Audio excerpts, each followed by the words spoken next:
I've just finished reading this book, Antisocial Media: How Facebook Disconnects Us and Undermines Democracy. Siva Vaidyanathan is the director of the Robertson, he's the Robertson Professor of Media Studies and the director of the Center for Media and Citizenship at the University of Virginia. He is responsible for several podcasts, a local television show out there, and he directs the publication of the Virginia Quarterly Review, the VQR, which is a very well-known and important, I think, university publication.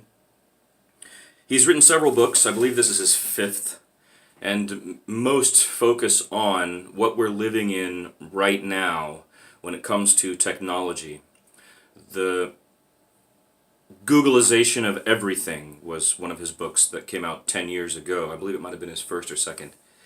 He has written also about how we relate with machines and information that way as being different from how we used to do it from libraries and etc. in the past. He's just a year older than me, so he is at midlife, and so he's got that one foot in the past. You know, I've once written about pre-internet baccalaureate, right? He and I are both pre-internet baccalaureates. We got our bachelor's degree when there was no internet. And we're, of course, the smallest number of people, and we're shrinking to oblivion, because immediately after us, the internet became part of everything by the time I got my master's, for example, or by the time Siva got his PhD. And I've been reading this book in public a lot, as I like to do with books that I think are important. And I've been saying out loud, and often to people, you can see them thinking I'm being very precocious when they turn their heads like, what? Who is this? I say, I think this might be the most important book in America. And one of the reasons I say it is because I didn't really know a lot of the things about Facebook that are in this book, because I don't care enough about it to spend time thinking about it. And I don't use it myself, so as a result, my knowledge of the community of it is not like those users, their little circle, or even a perception of the whole thing. I just don't use it. I rejected it from the beginning because I thought that I didn't want to give away the proprietary value of my images. I didn't want to put stuff that I own onto a thing that they now own, which is why I created blogs for my material rather than using Facebook for my material. And what has happened in the intervening years, we all know, there's now more than 2 billion Facebook users, and I am the one who is isolated by not being on Facebook. I'm the one who's on the outside. I'm the one who is suffering from a networking standpoint by not being on Facebook. In fact, many times I thought, well, maybe I'll make a corporate Facebook so I can at least have a foot in it. But because I'm so ignorant of it and so on, I just was hesitant. I didn't do it. And then about a year and a half ago, Siva said, hey, I'm going to do a book about Facebook. So then I immediately didn't want to do it, because now I knew I would learn what I wanted to know, the truth about specific research, data, information, and I could trust the source because he's a tenured academic and he's an intellectual. And what Siva says in this book is not purely negative, go quit, we should all disband. He's saying that this thing has now intersected in a way with our culture that we don't know it's happening at a great depth. And so we have to know that in order to use it right.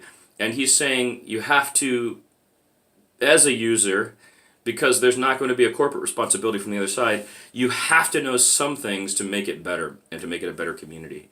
In addition to some reform suggestions that he has, which are really the smaller part of this book.